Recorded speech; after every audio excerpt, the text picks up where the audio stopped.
welcome to the I'm your host, Andrew Kushner, and each week we're going to sit down with some of Portland's funniest comedians. Hell, these are some of the country's funniest comedians. And today, I have one of the funniest men in all of Portland, Jake Silberman. How we doing? Andrew? How you doing, baby? Thanks for coming on the show. Yeah, man, I appreciate it. Thanks for having me. Dude, taking the time out of your day to come see me. Such a busy day that I have today. I slept till noon. Dude, I do the same thing. I love it. I know, man. I haven't done that in so long. I'm all about sleeping till noon. I keep hearing all these comedians complaining, you know, they're always like, oh, I gotta go to work in the morning, and I'm just like, you know what, I sleep till noon every day. I have to work. I got a job, but it's like today I was just like, forget it. Oh, I apologize. Yeah, no. I sell weed for a living, grow weed, so yeah. You have that life. Yeah, I make my own schedule. That's awesome. Yeah. Totally. So yeah, let's, this is pretty much a free environment. You can say whatever you want, you know. You can swear. We can totally swear. Fuck yeah. Fuck yeah. All right, cool. And so let's get started. I mean, Jake Silberman. Yeah, that's me. Where are you from? Where did you grow up? Where were you born? I am from Minneapolis, Minnesota. Wow, land of the lakes. Land of 10,000 lakes, yeah. No, it's, you ever been there?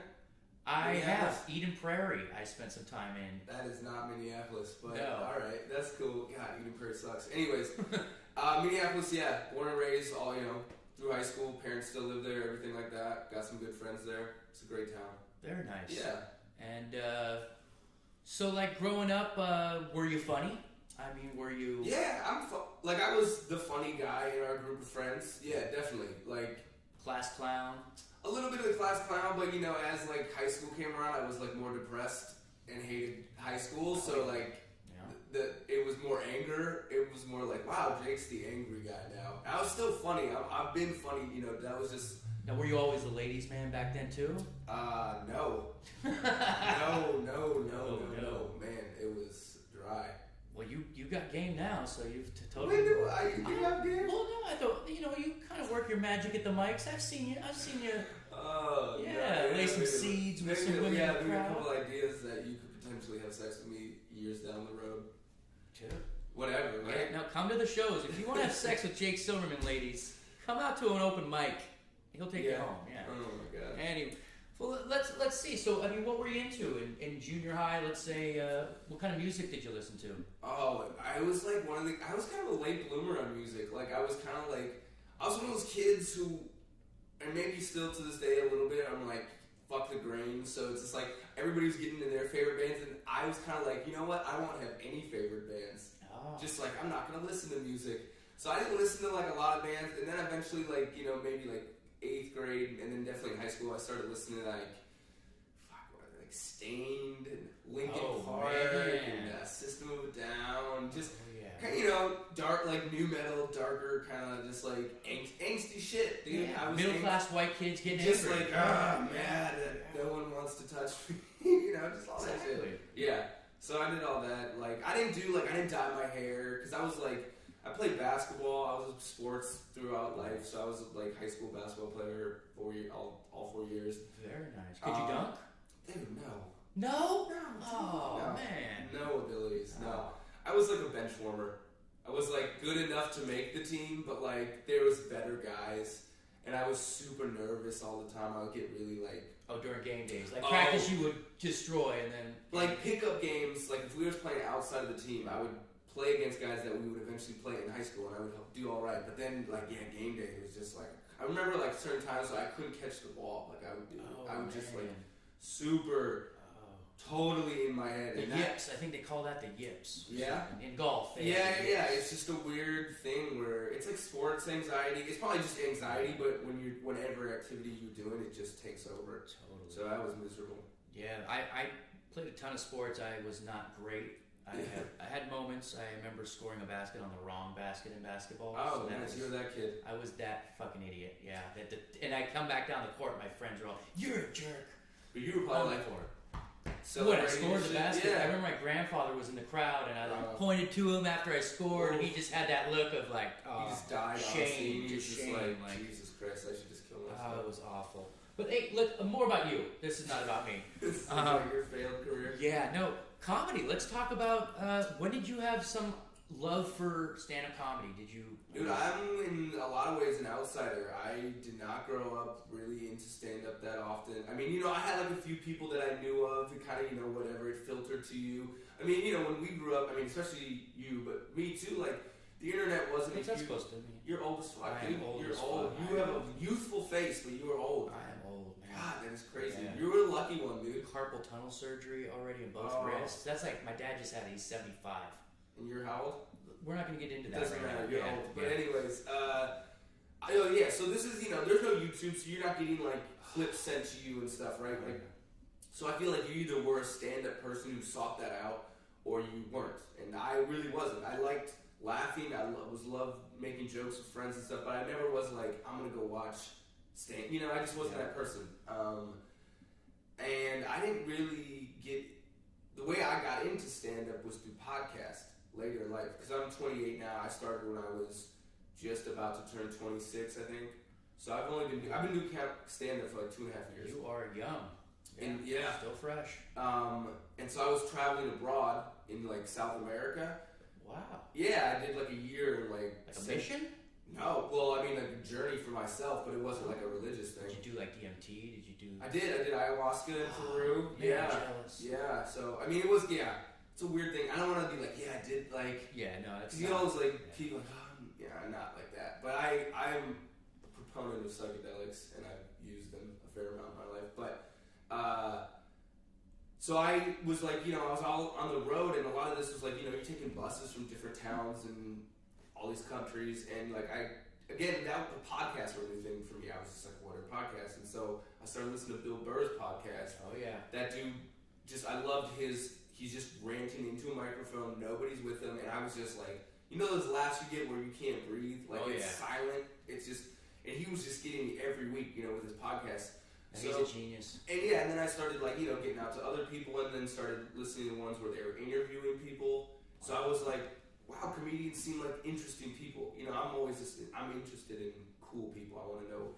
And comics were just, they had all these stories. They would talk about what it was like to be a comic, how they came up with the material.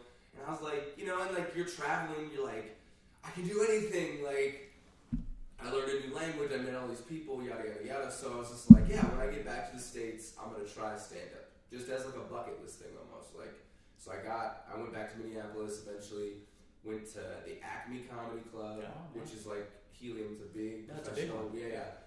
And I had never even been to an open mic. You know, so I had no idea I'm so new, like I didn't know what it was going to be like. So I go in there thinking that was maybe going to be 20 people. It's a fucking room of like 200 people. Oh shit. It's packed. Oh shit. And I'm like, that's not the lamp. That's this is like, you know, these people are all there, and it's just like they call your name. You have to come up from the audience, so there's no back room. You come up, you get on stage, and it was just 3 minutes of death. There was no laughs. Oh man, it was awful. I mean, to the point where even when you like reach out, like, hey, that joke sucked, and then they chuckle, they didn't even give me that. Oh shit. That's rough. Awful. And then when I got off stage, even though it was terrible, I was like, that was awesome. I want to do that again. I got hooked, you know. But as I got off stage, I'm walking back, and one of the comics, they're all sitting in the back, and he's like, hey, and I was like, oh, cool. He's about to compliment me, and he goes, your fly was down the whole time. Oh, and I was just like, damn, goddamn, okay. Oh, man. And then you just sit back in your seat next to audience members who just knew, like, there's no hiding when you're bad. There's no hiding. Oh no, you get the heartbeat starts to raise, you sweats. You start thinking about how you can kill yourself tonight. Oh yeah. Dude, it was, and it's just like, and I wanted to watch the rest of the show because I wanted to see people who actually knew what they were doing. So you're just sitting there and you're just like, dude, I'm gonna have to walk past all these people and they're gonna have to look at me as like, dude, you're a fucking failure. You know, just like that. Those eyes, they give you the eyes of like, some of them will give you the sympathetic ones, like. And how old were you at this time? You were like. I was like a couple months shy of my 26th birthday. Oh, dude. I just did my first open mic at 39. And so if I had done it at 26, I would have cut myself when I got home. It was rough, dude. And like, you go, and I went home to my parents, and they're like, how'd it go? I was like, it was awful. I mean, it was terrible. But I was like, but there's a new mic on Thursday I'm going to go do. Like, it's just like. You got the bug. You just got it, dude. Like, I was just like, dude, that was so fucking cool. And then the second time I did it, I did really well. Like, very well. Like, objectively, like, there was a lot of laughter. It wasn't like me saying, oh, I did well. It was like, you know, there was laughter. I recorded the set. And it was February, and I did, and I'm a white guy, and so I did all. Can you not tell? I don't know. These lights maybe. Yeah. No.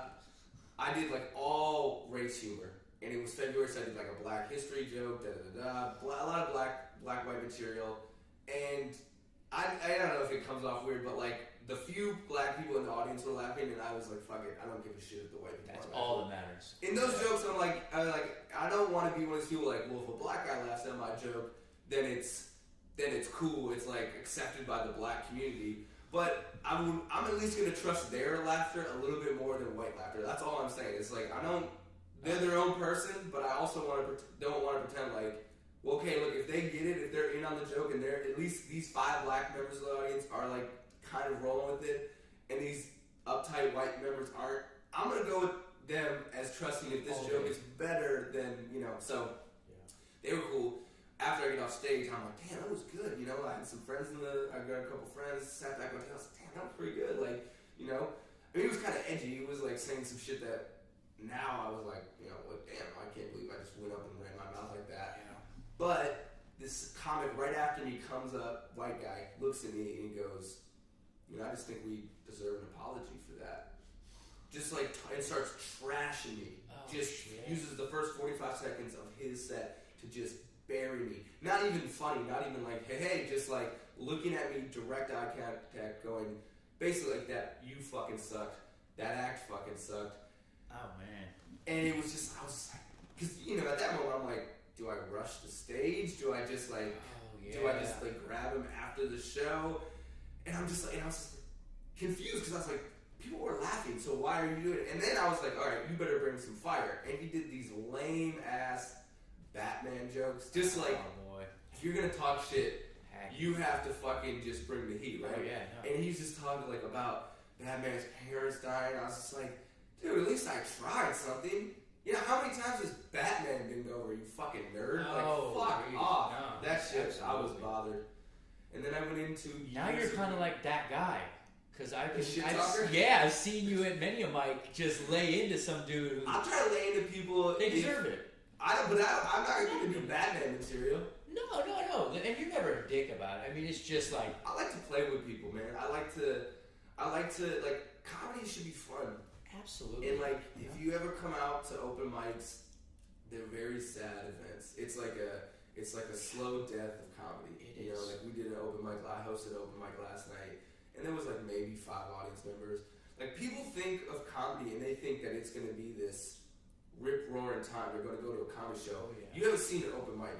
An open mic is the death knell of comedy. I mean, it is just people getting up there for the first time, or bitter, jaded people getting up for the 10,000th time who haven't made it, or some people in the middle who are starting to find it. There's good shit. There's definitely good shit, but my God. Yeah, no. Ratio-wise, it's rough. It's mostly comics looking at other comics who've seen their material before. So you're not getting a lot of laughs.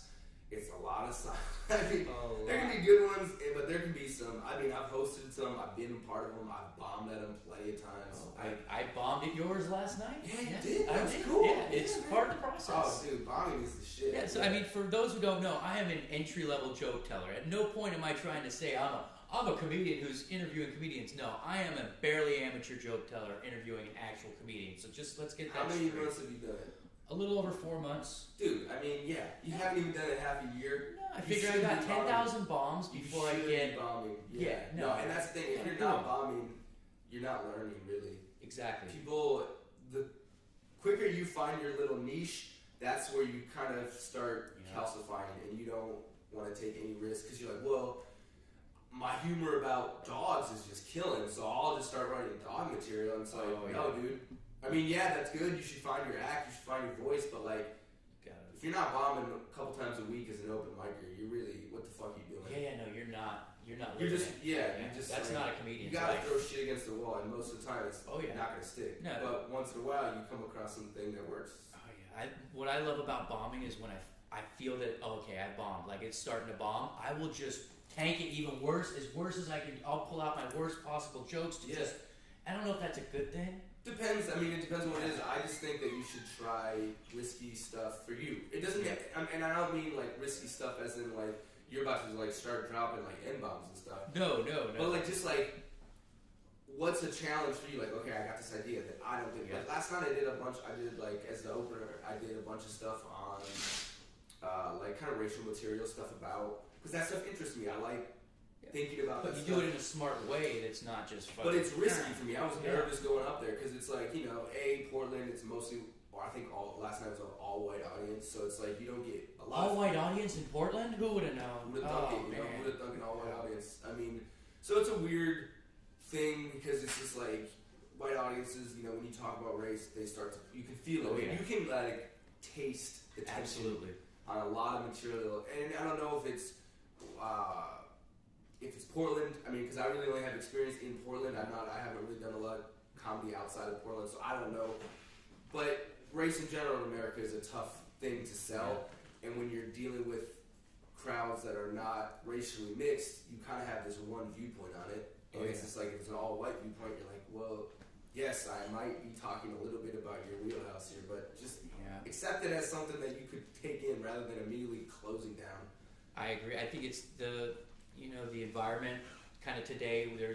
White people have worn out their welcome. Let's be honest. I mean, maybe not just today. But no, I mean over the course of American history, we have worn out our welcome. Therefore, it's tough to dive into any of those issues because, for the most part, we've destroyed those issues. Like, I mean, when you talk about racism and you talk about poverty and you talk about, you know, even like gay jokes or I mean, I think it's not somewhere I can talk to about anymore. I feel like No, you should though. You should. I should, but you got to do it in a proper way. That's just don't be an idiot about it. No. And a lot of times, again, I had a couple lines that I'm going to say from that material last night. Half of it didn't work, so you just throw it out. Whatever, it's fine.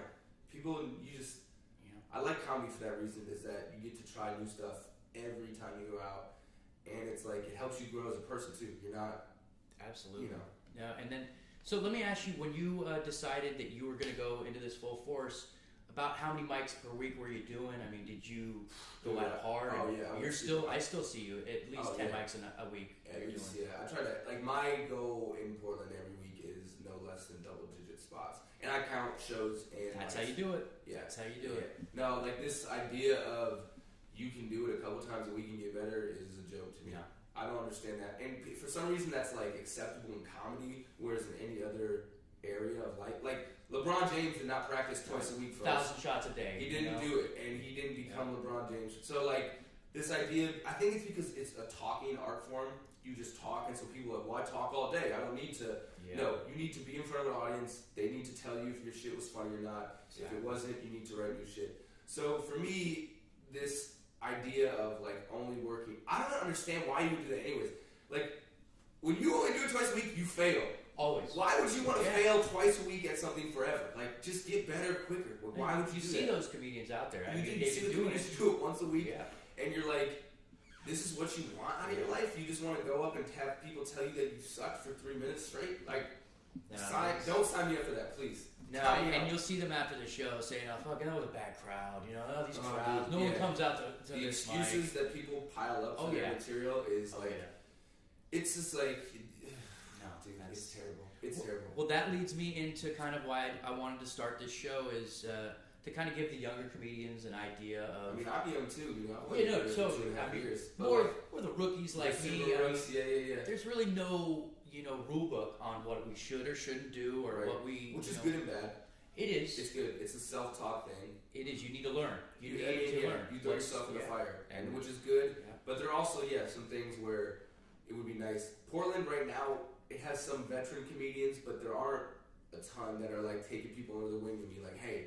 I agree. I mean, as proof in point, a 2.5-year comic telling a form, it's not like I've hit the road. It's not like... But I've seen, more than you have, so yeah.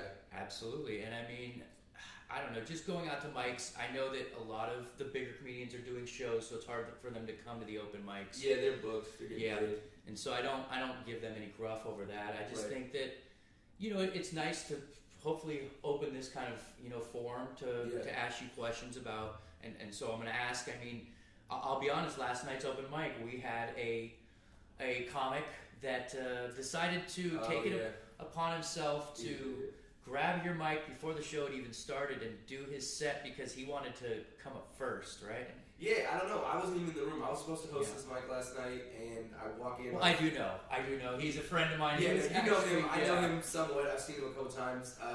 He'd asked me earlier, hey man, I got to do this thing tomorrow. Can I get up early? I was like, sure man, I'll get you up in the top 5.